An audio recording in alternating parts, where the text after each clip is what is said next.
안녕하세요 유튜브 구독자 여러분, DTLD 백주현입니다. 오늘은 종로에 있는 60평대 아파트에 나와 있어요. 이 아파트에는 현재 두 부부와 3명의 자녀를 비롯해서 5인 가족이 거주를 중이시고, 우리 고객님께서는 이 집에 저희 공사하기 전부터 거주를 하시고 계심으로 인해서 이 집의 불편한 사항들이나 개선하고 싶으셨던 부분들을 저희와 굉장히 오랜 시간 소통을 하시면서 이 집이 만들어졌습니다. 따라서 우리 고객님이 불편한 사항들을 해결해드리고 조금 더 우리가 편안한 구조로 변경을 해드리는 공사가 완성이 되었는데요. 지금부터 우리 집 둘러보시면서 확인해 보시도록 하겠습니다. 자, 이 집의 현관부터 시작하도록 하겠습니다. 자, 기본적인 구조는 겉으로 보기에는 거의 이전과 비슷해요. 다만 기존에는 이 현관에 있는 장들의 색상과 벽면의 대리석들이 굉장히 묵직한 느낌을 주고 있었기 때문에 우리는 그런 것들을 좀 걷어내기 위해 노력했고요. 기존에는 그냥 기역자로 완성되어 있던 장이었다면 우리가 이 공간은 안쪽에 팬트리 공간을 만들었어요. 우리 이 뒷공간에 있는 방에서 쓰는 팬트리 공간을 현관 쪽에서 쓸 수 있는 넓은 공간으로 바꿔줌으로 인해서 우리 자녀분이 3분이시기 때문에 이 공간에서 우리가 넣고 왔다 갔다 해야 될 일들이 굉장히 많거든요. 그래서 수납력을 최대한 높여서 현관에서 밖으로 나가시기 편하시도록 그런 장을 구성해 드릴 수 있었고요. 이렇게 들어오다 보면은 만들어진 이런 신발장의 공간들이에요.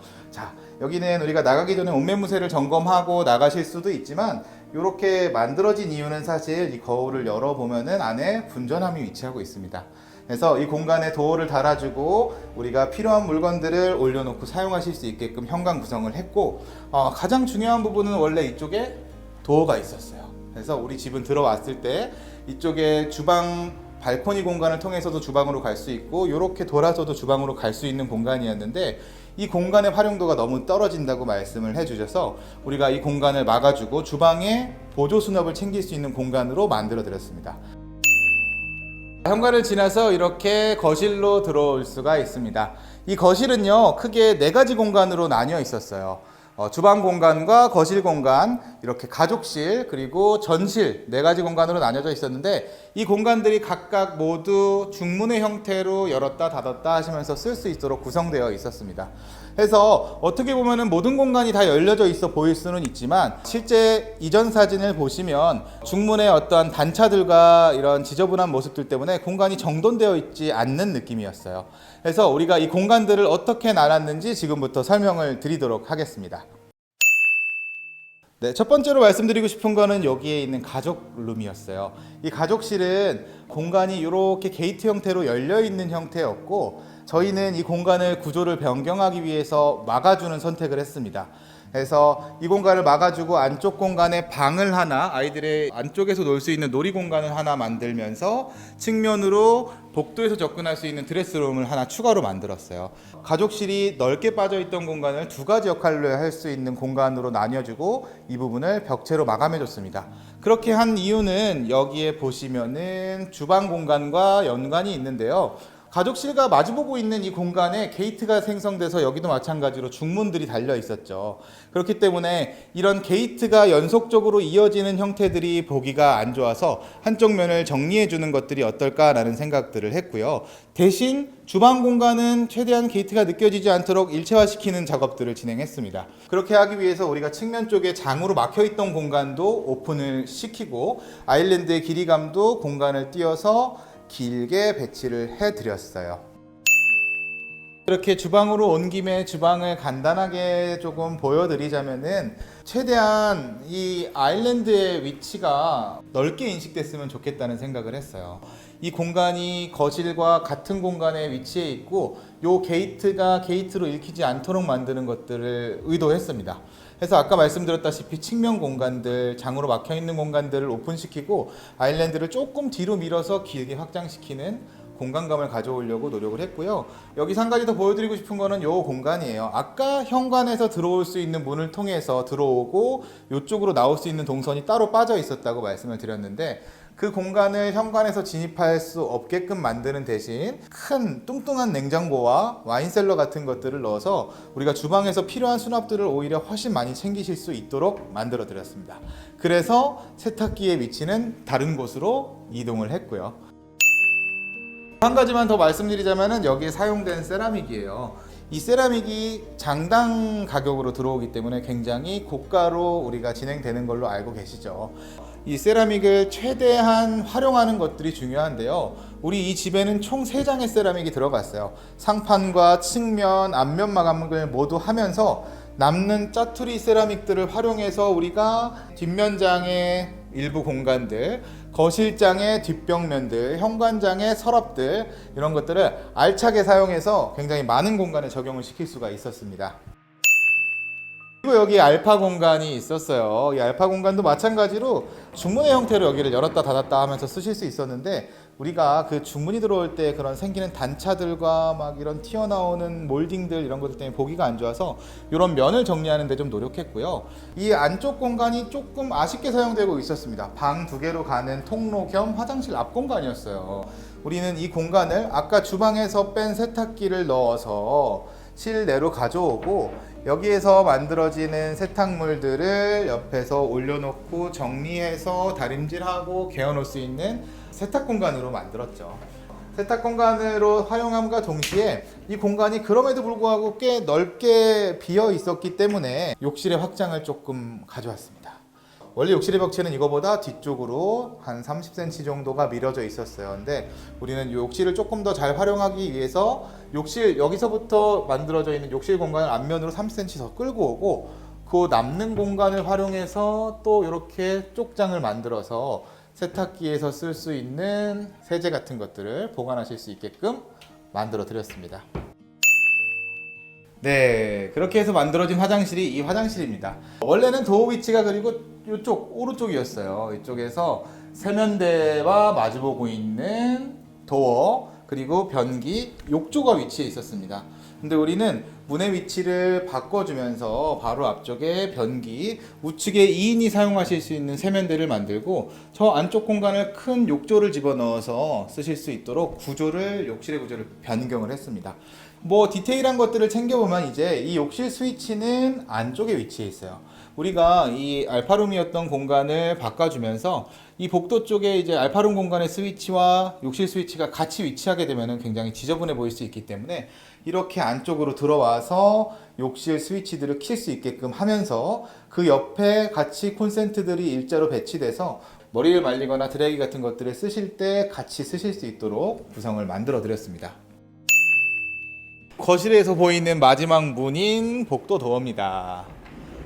이 복도는 원래는 구성되어 있는 복도였어요. 근데 저희가 가족실과 연결된 벽체를 마감하면서 도어를 하나 달아서 이렇게 닫아놓고 쓰시기도 하고 열어놓고 쓰시기도 하게 할 수 있게끔 만들어 드렸습니다.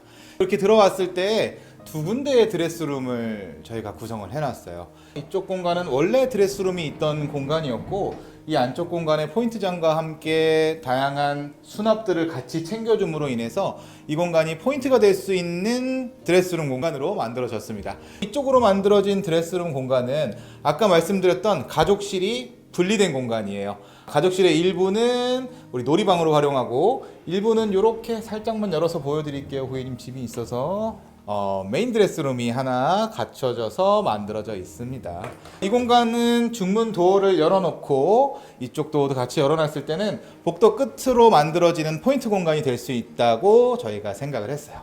그렇게 이렇게 돌아서 쭉 복도 공간을 오면은, 이쪽은 원래도 장이 구성되어 있던 공간인데 이쪽에 스타일러와 함께 부족한 수납들을 모두 챙길 수 있도록, 우리가 5인 가족이기 때문에 수납이 굉장히 많이 필요하거든요. 그래서 드레스룸 2곳과 복도 공간까지 모두 활용할 수 있게끔 구성을 해드렸고, 이렇게 3군데의 드레스룸과 이어지게 바로 욕실이 만들어져 있습니다.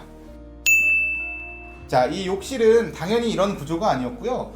기본적으로 세면대 하나와 욕조, 샤워 공간, 그리고 변기 공간, 이렇게 크게 한 공간으로 만들어져서 굉장히 휑한 느낌의 욕실이었어요. 우리 고객님께서는 우리 가족 구성원이 5인이라고 제가 자꾸 강조해서 말씀드리다시피 이 욕실에서 왔다 갔다 하면서 따님도 쓰시고 남편분도 쓰시고 하기 때문에 건식의 공간에서 세면과 화장 같은 것들을 하시고, 샤워실과 변기 공간을 분리해서 각각 사용하실 수 있게끔 만들기를 원하셨습니다. 우리가 고민을 사실 굉장히 많이 했어요. 샤워 공간과 변기 공간이 있는데 이 공간이 복도와 함께 쓰여지는 이 건식의 공간에 묶여 있기 때문에 여기에 도어 마감을 어떻게 해야 될지 굉장히 고민을 많이 했어요. 이 도어를 일반적인 도어로 하게 되면 물을 쓰는 공간이니까 문제가 생기기 때문이죠. 그래서 저희는 이 공간에 샤틴 유리에 특수한 필름을 한 가지 더 덧붙여서 만들므로써 내부에서 사람이 있는 정도만 인식되게끔 이 유리를 세팅을 했습니다. 여기에서 다른 것들을 조금 보여드리면은요, 우리 거실 욕실도 마찬가지인데 이게 욕실의 배수구예요. 이 배수구를 보시면은 포복 형태로 만들었습니다.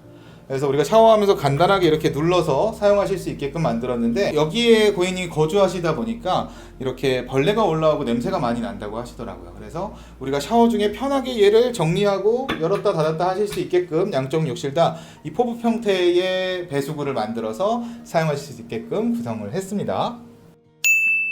마지막으로 복도 끝에 위치해 있는 안방입니다. 안방이 굉장히 컸습니다. 기존에는 침대에 놓으시고 뭐 장 놓으시고 이렇게 구성을 쓰셨는데 우리가 수납 공간은 이 복도 안쪽으로 충분히 만들어 드렸기 때문에 이 공간은 어떻게 구성할까 고민을 하다가 자그맣게 쓸 수 있는 서재 공간과 침실 공간을 분리해 드렸어요. 물론 고객님의 요청이 있으셨던 사항이고 그 공간들을 분리하는 데 있어서 조금 특별한 도어들을 썼으면 좋겠다라는 의견을 주셔서 이렇게 삼연동 형태의 중문을 만들어서 열려 있을 때와 닫혀 있을 때의 공간감이 완전히 다르게 느껴지도록 구성을 했고 이 안쪽에 우리가 한지 접합 유리들을 사용하면서 낮에 여기에 채광이 들어왔을 때 여기 공간의 분위기가 굉장히 예쁘게 잡히게 되어 있습니다. 이 공간은 우리 취향에 따라서 넓게 쓰시기도 하고 좁게 쓰시기도 하면서 지내실 수 있게끔 이 공간을 만들어 드렸고요. 자, 침대 헤드와 이런 포인트 등 같은 것들과 함께 한 가지 장치만 여기에 더해졌습니다. 어떤 거냐면은 우리 고객님께서 온수매트를 아주 자주 사용하신다고 하시더라고요. 해서 이쪽 공간을 보면 이렇게 분리할 수 있는 공간을 만들었어요. 온수매트의 기계가 이 하단부에 매립될 수 있게끔 만들고 요 매트리스 쪽으로 우리가 호스 구멍을 내서 온수매트가 완전히 노출되지 않고 사용하실 수 있게끔 구성을 해드렸습니다. 저와 함께 오늘 종로구에 있는 60평대 아파트 둘러보셨습니다. 오늘은 어떠셨을까요? 이 집은 우리 고객님께서 굉장히 인테리어에 대한 관심도 높고 지식도 많으셨고 우리 디자이너도 우리 집에 대한 욕심이 많았기 때문에 한 17차에 거친 수정이 이루어질 정도로 굉장히 많은 정성을 쏟은 집입니다. 그만큼 관심을 가지고 여러 사람들이 달라붙어서 이 집을 만들기 위해 노력했을 때 이렇게 좋은 결과물이 나올 수 있었던 것 같고요. 이렇게 좋은 결과물이 나올 수 있도록 도와주신 우리 고객님과 담당 디자이너한테 고마움을 전하면서 마무리하도록 하겠습니다. 이상 DTRD 백지연이었습니다.